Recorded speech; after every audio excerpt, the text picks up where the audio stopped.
એક સમય રાત્રે સૂતો અને જેમ લાકડીથી કોઈ ઉઠાડે ને એમ તરત જ ઉઠાડ્યો. કોણે ઉઠાડ્યો ભગવાન જાણે. ઉઠ્યા પછી કે અહીં કેમ બેસી રહ્યો છું? મારા શહેરમાં અમે કોઈ દેખાવ તો ખરા પહેલા. ક્યાં જવાનું? કોની સાથે જવાનું? કોના શરણમાં જવાનું? ત્યારે બદ્રી વિશાળના દર્શન થયા અને તે વખતે સંકલ્પ કર્યો કે તાત્કાલિક મારે બદ્રીનારાયણ જવું છે અને યાત્રા કરીને ભગવાનને પગે લાગવું છે.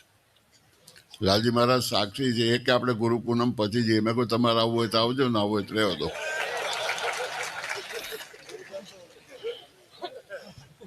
હવે ગાડી ઊભી ન રહે. હવે જવાનું એટલે જવાનું. તમે નાના લાલજી મહારાજને મોકલી દો, એટલે એક ડ્રાઈવરને ગાડી મોકલી આપો. આવ્યા ભગવાનની કૃપાથી. બદ્રીનારાયણની યાત્રા થઈ ગઈ અને ત્યાર પછી જ્યારે સંકટ આવ્યું એમાં જે રસ્તે અમે ગયા હતા બધો રસ્તો ધોવાઈ ગયો.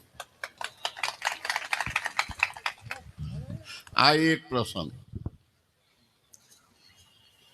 બીજો પ્રસંગ આપણા સંપ્રદાયનું ધર્મકુળને યાત્રા કરવા માટે થઈને શ્રીજી મહારાજે જ્યારે મોકલ્યા ત્યારે સચ્ચિદાનંદ સ્વામીને મોકલ્યા હતા. તો આ અમે ધર્મકુળ જો અહીં આવ્યા છીએ તો અમારા સચ્ચિદાનંદ સ્વામીનું આખું મંડળ છે આજે. તો ઓલા એકલા હતા, આજે મંડળ છે. અને ત્રીજી વાત કે મને એમ લાગે છે કે કંઈક ગુપ્તગુ કરવાની હશે, કંઈક અંગત રીતે કંઈક ભગવાનને કંઈક કહેવું હશે, એટલે મને અહીંયા બોલાયો. અમારો નાતો જૂનો છે. આ બધાને તો તમારા બધાને તો ખબર નથી, પણ મારો નાતો તો છે ને બહુ જૂનો છે. દ્વારકાધીશ જ્યારે દ્વારકાધીશ પછી બન્યા, પહેલા તો કાળીઓ કાનુડો આ બધું કહેવાતું એમના નામથી. અને એમનો જે જન્મ એ જેમ દેવકીના 8માં, આ બધા મેં ઘણી વખત કીધું છે. એટલે કદાચ મને એમ લાગે છે કે એમનો જ કંઈક ઈશારો છે કે અહીં આવો એટલે હું તને કાનમાં મંત્ર આપું, પછી મહાભારતનું યુદ્ધ જીતાય.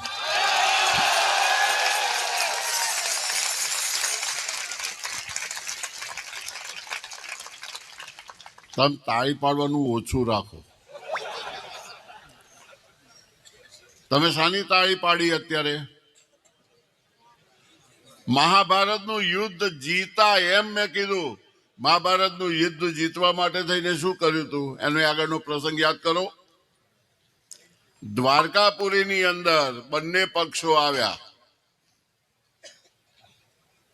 દ્વારકાપુરીમાં બંને પક્ષો આવ્યા, એક પાંડવો અને એક કૌરવો. માગણી કરી કે યુદ્ધ થવાનું છે, માટે અમને તમે બળ આપો, અમને મદદ કરો. ત્યારે મદદની અંદર કૌરવોએ સેના માગી અને અર્જુનજીએ કૃષ્ણ એક. હું તો તમને બધાને લઈને અહીં આગળ આવ્યો છું, પણ હું તો કૃષ્ણને માગવા આવ્યો છું. આપણે જે યાત્રા કરી, જે આપણને અશ્વમેઘ યજ્ઞના જે પુણ્ય મળ્યા છે, એ પુણ્ય ધર્મની જ વિજય થાય. ધર્મનું આજે છે તે જે અધર્મની સામે કળિયુગની અંદર એનો વિજય થાય, એટલા માટે થઈને આપણે ભગવાનને અર્પણ કરવાનું છે. અને એ અર્પણ કર્યા પછી એમને કહેવાનું કે હવે હાલો અમારી હારે, આપ આજ્ઞા કરો, અમે બેઠા છીએ, અમે તૈયાર છીએ. આપની શક્તિ આપની જ છે, હું નહીં. હો, ઘણાનો ફોન આવતા હતા, અમારાથી આમ થાય છે, અમારાથી આમ થાય છે.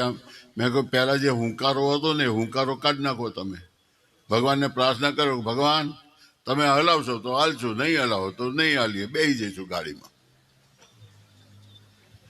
હુંકારો માન એ હંમેશા તોડું. નિર્માની થઈને તમે અહીં આવો, ભગવાનનું જો તમે શરણ સ્વીકારો તો ભગવાન જરૂર તમારી ઉપર રાજી થાય. સમય નથી લેવો.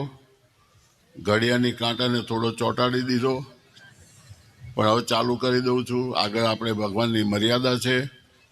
જે કોઈ પદયાત્રામાં જોડાયા છે, શ્રદ્ધાપૂર્વક, ભક્તિપૂર્વક દરેકનું ભગવાન સ્વામિનારાયણ દ્વારકાધીશ પરમ જે તત્વ છે, સર્વ આવિર્ભાવસ્ય કારણમ જે કહેવામાં આવે છે, એ પરમાત્માનું મૂળ રૂપે ભગવાન અને ભગવાનના તમામ અવતારો એકાત્મપણે ભાવે દરેકનું મંગળ કરે એવી તેમના ચરણોમાં પ્રાર્થના કરી મારી વાણીને વિરામ આપું છું. અત્રે